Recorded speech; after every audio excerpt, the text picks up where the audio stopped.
Bom dia, meus amados irmãos, a graça e a paz do nosso bondoso Deus, o amor do nosso Senhor e Salvador Jesus Cristo, esteja em cada um de nós, hoje e sempre, nos fazendo crescer e superabundar no conhecimento e na sua graça maravilhosa. Amados, estamos começando aqui mais uma semana, em mais uma lição, que estaremos recapitulando ela por completo no próximo sábado.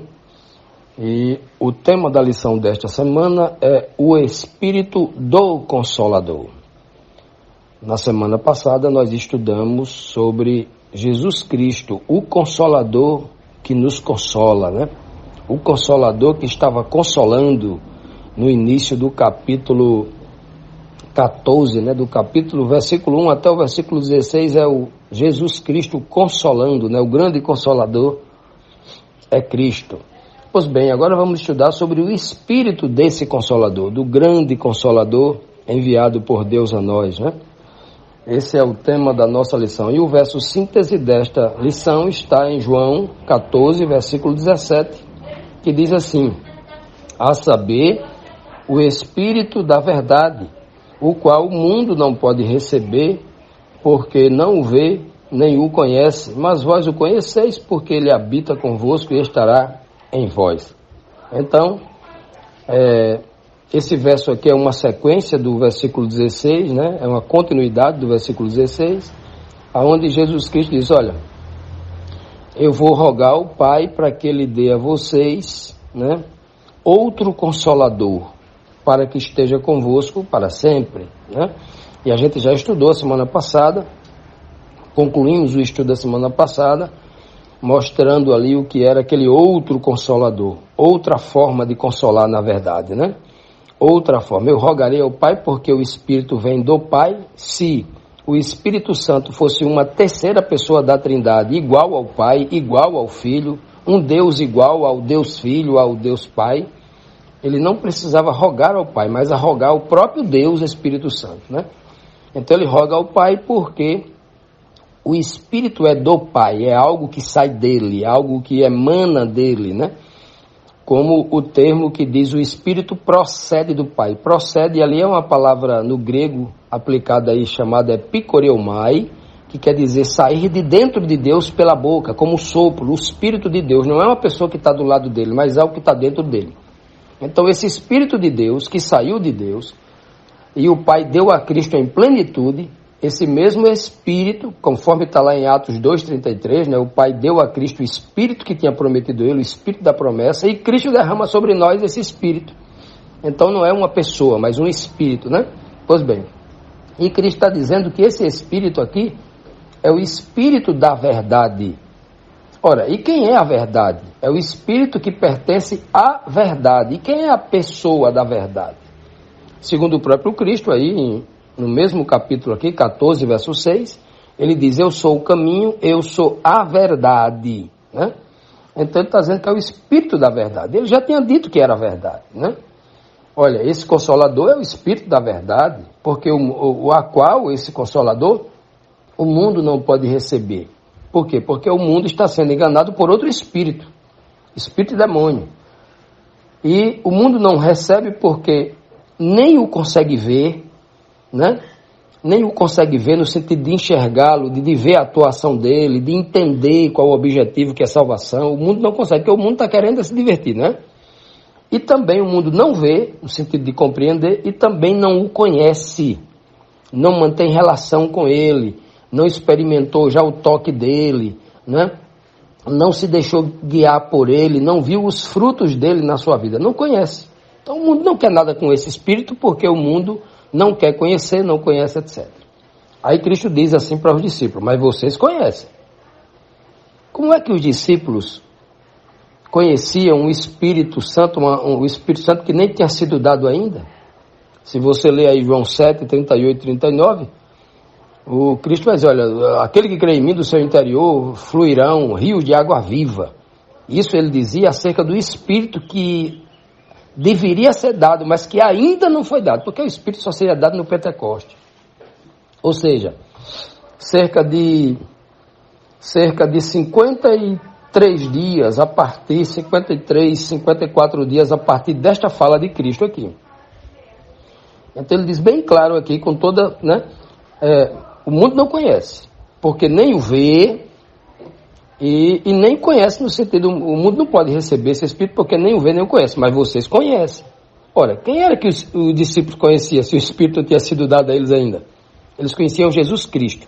E quando Jesus Cristo abria a boca, o Espírito, o ruach de Deus, o sopro de Deus, emanava quando ele abria a boca e falava, ensinava, quando ele agia, né? Então vós conheceis, porque ele, esse Espírito, habita com vocês, com é ao lado deles, juntamente com eles, como companheiros, como amigos, né? E estará em vocês. Olha só, quem era esse Espírito que habitava com eles?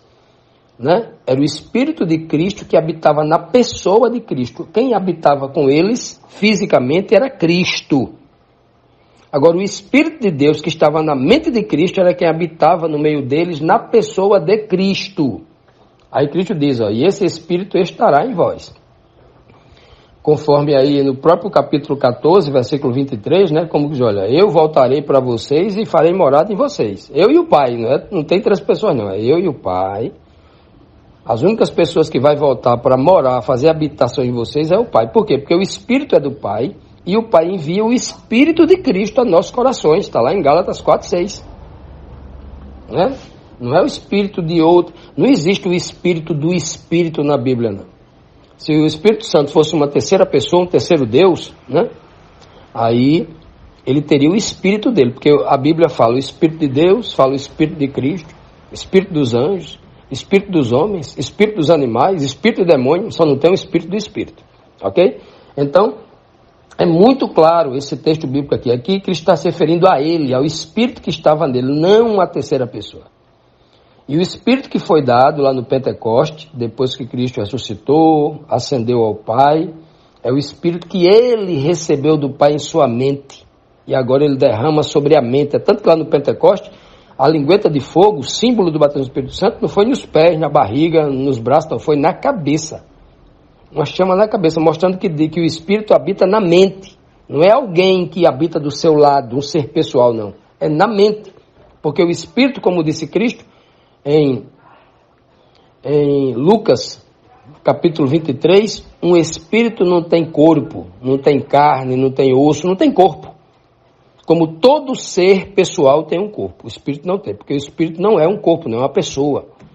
Infelizmente as pessoas não têm aprendido direto na Bíblia isso, e têm acreditado numa tese baseada numa filosofia inventada na Idade Média, e muitas igrejas hoje, né, sem um claro assim diz o Senhor, baseado sempre em deduções, em versos que não está dizendo nada claro acerca disto, e entendem do jeito que querem, porque não têm mais lido nem compreendido as Escrituras como ela é de fato, no seu óbvio sentido, na sua clareza. Infelizmente, as pessoas não conseguem enxergar essa revelação aqui linda, uma linguagem espiritual que Cristo está usando. Todo o capítulo 14 ele está usando uma linguagem espiritual, né?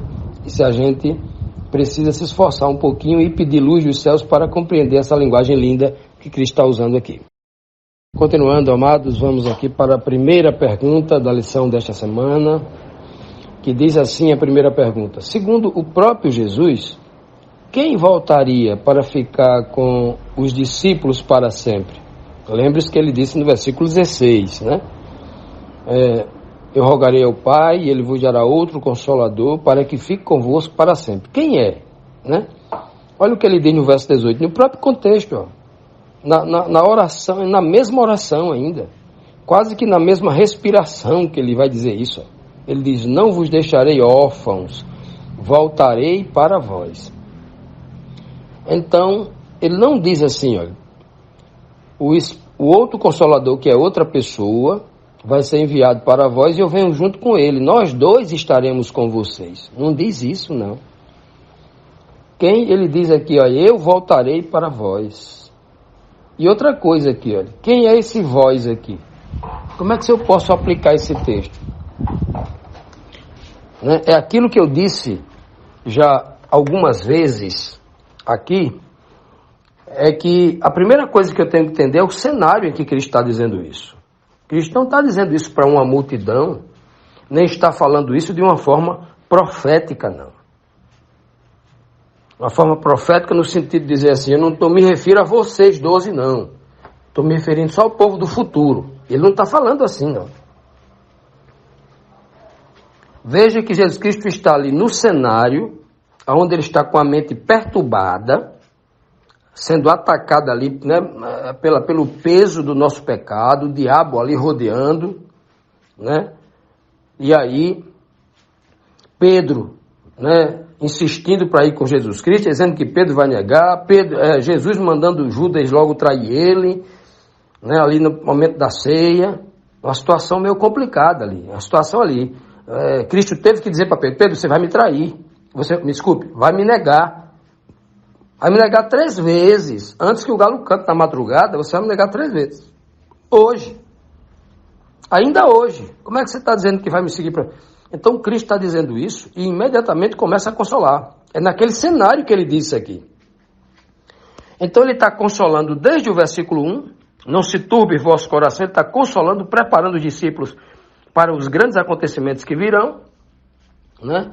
Sabendo que eles vão ficar só fisicamente para sempre, só no sentido de que o corpo físico de Cristo, que eles poderiam tocar, abraçar, beijar Jesus Cristo, eles não podiam fazer mais isso. Porque fisicamente Cristo não estaria mais com ele, mas espiritualmente estaria presente na mente deles, conversando com eles, inspirando eles, orientando o bom caminho, revelando a vontade de Deus de uma forma espiritual profunda, né? Estaria, mas não estaria fisicamente presente, porque o ser humano carnal, ele se tornou ao longo do tempo dependente disso.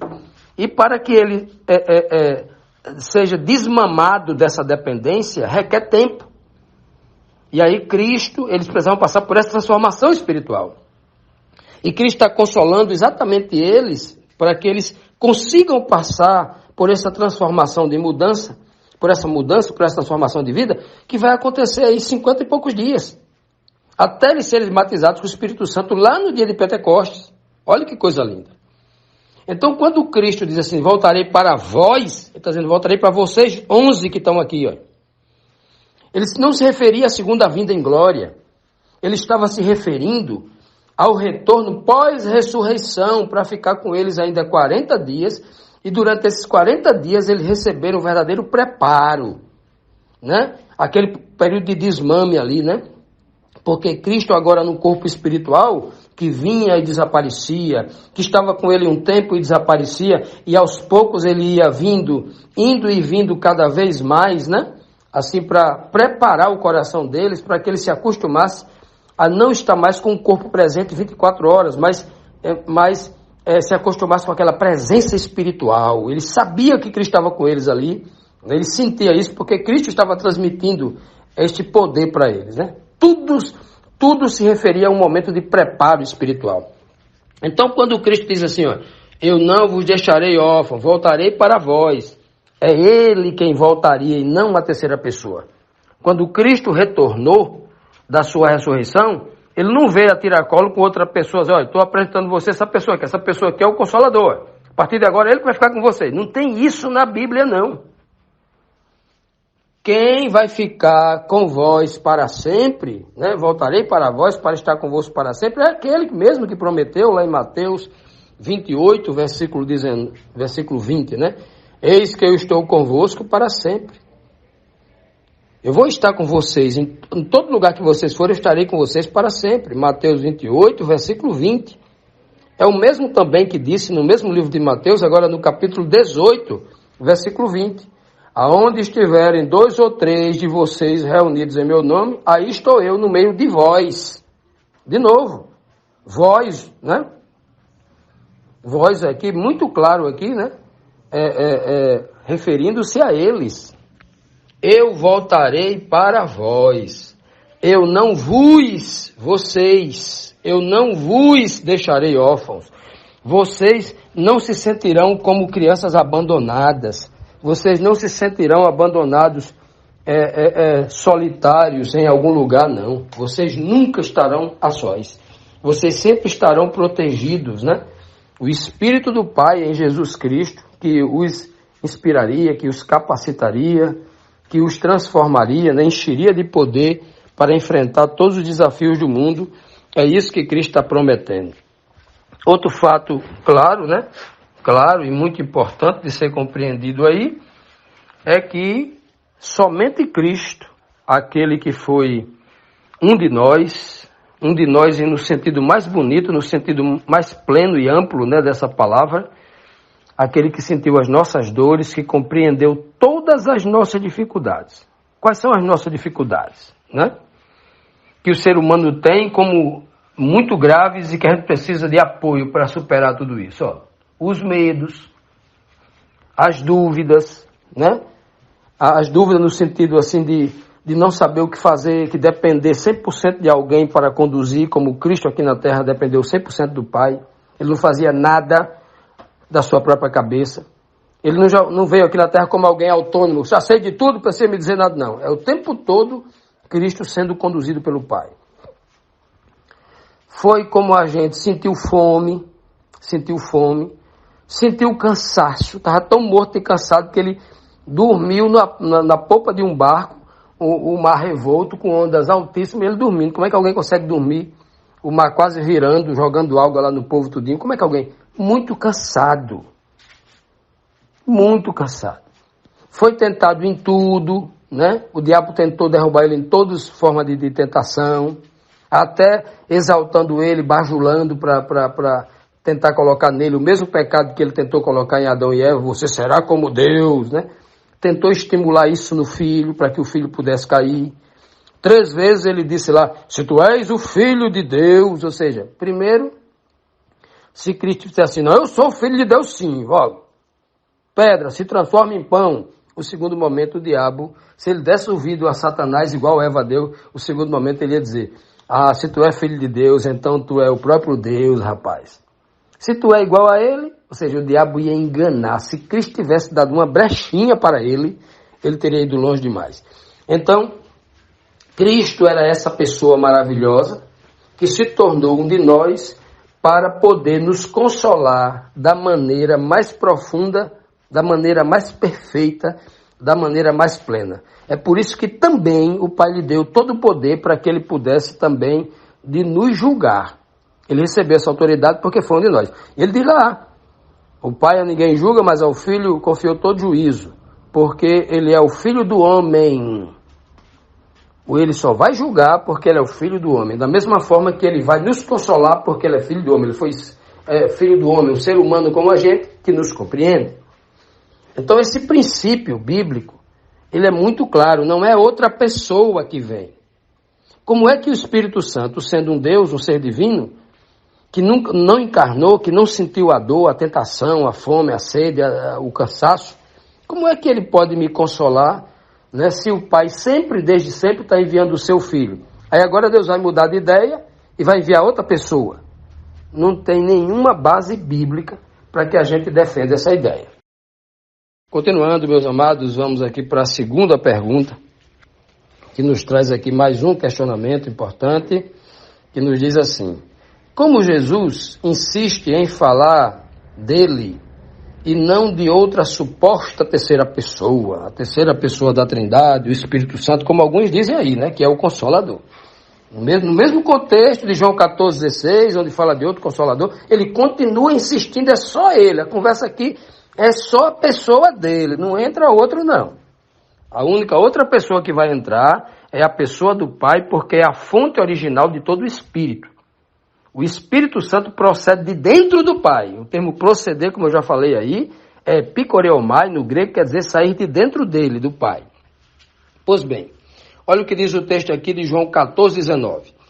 Ainda um pouco e o mundo não me verá mais, mas vós me vereis. Eita, porque eu vivo e vós vivereis. Olha que coisa linda. Quando é que os discípulos vão ver Jesus Cristo de novo? Após a ressurreição. Ele passa mais 40 dias. Então, quando ele diz assim, voltarei para vós, ele está se referindo não ao segundo retorno. Ele está o segundo retorno dele à terra em glória, nos céus, com bilhões de anjos. Não. Ele está se referindo pós-ressurreição. Ainda um pouco e o mundo não me verá, mais. O mundo não mais me vê, porque Cristo ele só se apresenta a quem? Aos discípulos. E a alguns que estão com os discípulos ali durante 40 dias. Mas vocês vão me ver. Vocês, os 11, né? E quem acompanharem vocês, as mulheres, porque eu vivo e vós também vai viver. Vocês viverão também em mim. Olha que coisa linda isso aqui. Veja que Cristo está dizendo, eu voltarei para vós, é justamente o pós-ressurreição.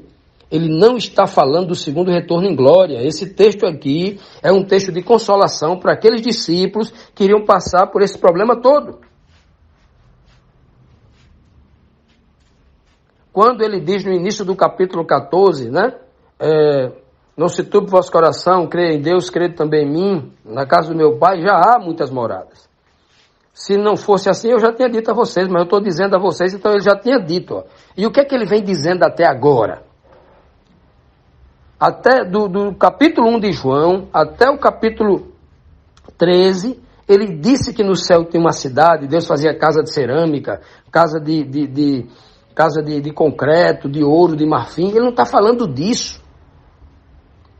Morada aqui no sentido espiritual. Ó, se não fosse assim, eu vou preparar o lugar. E quando eu for e o lugar estiver pronto para receber o Espírito Santo, né? Ó, que é a habitação verdadeira, voltarei para vós. Que coisa linda. Voltarei para vós. Está lá. Logo no início do capítulo 14, ele vem continuando dizendo até agora. Ele diz bem claro no versículo 17, versículo 18, voltarei para vós de novo. E aqui no verso 19, ele continua nesse mesmo contexto, exaltando esse mesmo detalhe. O mundo não, mas vocês vão me ver. Por quê? Porque eu vou voltar para vocês 11, pós-ressurreição. Infelizmente, muita gente teve a mente alienada por um falso ensinamento, porque não se deteve em examinar com profundidade o capítulo 14 de João, e quando lê o capítulo 14, do versículo 1 até o 3, aqui é o retorno de Cristo, segunda vinda. O texto não está falando do retorno de Cristo, está falando do retorno pós-ressurreição. Ali é uma fala do versículo 1 até o último versículo do capítulo 14, entrando por todo o capítulo 15, Jesus está consolando os discípulos. O grande Consolador está consolando. Pode ler com espírito de oração o capítulo 14 e o capítulo 15, você vai ver que a preocupação dele é consolar os discípulos, porque a cruz está chegando, a decepção está chegando para os discípulos, a prisão de Cristo, a humilhação de Cristo. Isso vai ser muito duro na mente dos discípulos. Mas, rapaz, ele era o Messias, era o Filho de Deus, como é que agora ele está preso? A gente foi ensinado que ele ia ser o rei aqui, ia sentar. Até a mãe da gente pediu para ele lá, para que um de nós sentasse uma à direita e outra à esquerda, porque a mãe da gente pensava que que ele ia ser o rei no lugar de Herodes, o trono era aqui e tal. Já imaginou? Já imaginou todo o cenário que está envolvido nesta verdade? Pois bem, então, veja bem aqui, meus amados irmãos, que Cristo, quando diz aqui bem claro, o mundo não me verá mais, porque depois da ressurreição, eu só me apresento aos santos. Aqueles que o Pai escolheu, aquele que o Pai me deu, aquele que o Pai já vem trabalhando com o Espírito dele na mente deles, e que eu irei batizar lá no dia de Pentecostes, né, com o Espírito Santo. É essas pessoas que eu vou voltar para eles, para não deixá-los órfãos, abandonados, já que o mundo se voltou contra eles e querem atacá-los e querem destruí-lo. O diabo no comando de tudo, querendo destruir esse povo, né, os meus discípulos. Então, meus amados, o texto é claro. Ainda um pouco, mais 3, 4 dias, né? O mundo não me verá mais, mas vocês me verão logo depois que eu ressuscitar. Porque eu viverei, eu ressuscitarei, e vocês também um dia viverão para sempre. Porque aqueles que têm fé em mim jamais morrerá, viverá para sempre. É o que ele disse lá no capítulo 20, no capítulo 5 de João, né? Que o Senhor nos abençoe, que o Senhor nos guie nessa verdade e que a gente permita que Jesus, o grande Consolador, nos console com a sua verdade reveladora.